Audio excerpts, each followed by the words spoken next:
So at the Royal Cornwall Museum, we hold quite an eclectic collection of costume, historic costume particularly. I think the oldest really, you're looking at early 18th century, got a couple of pieces a bit older than that. But a lot of it is centred around Victorian and more recent. With the sleeves. So our costume collection and textiles in general, they're quite a tricky one because we are really limited on storage here. So the way that we have them is boxed, which for the costume itself is better because a lot of what we have is more historic and hanging it is really stressful for the garment. However, as time goes on, all the packing material that we put in compresses, which means that you start having flattening, and then that puts strain on the fibres. So they're a really, really tricky collection to work with and to preserve, even in the best conditions. Which again I think is why having these models created is so important, particularly for textile collections, because they are so vulnerable.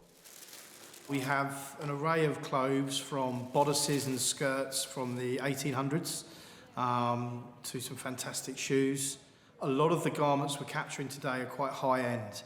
Now what this means is that there's some real intricate details, not only some shiny bits which are tricky to capture in 3D, but obviously being from so long ago, the clasps and the intricate fabrics are really quite fragile to work with. So a lot of hard work on this capture. We chose to work with 3D because when you see the garment on the 2D picture, you cannot see all the shapes. As you can imagine with Victorian garments, they're all about the shape, so all about how it looks on the body and how it fits, and all about the structure and silhouettes. So it's not something you can really show when you just take one picture of the garment. You need to show 360 view of that. So that's why we're doing 3D. And this is how we can educate people on how those garments look like, how they were worn, etc. Because we want to move towards a museum that's more accessible and more immersive, this really ticks those boxes and hits the mark. It means that we can explore lots of new and exciting ways for people to connect with the collections, which is really what we're all about.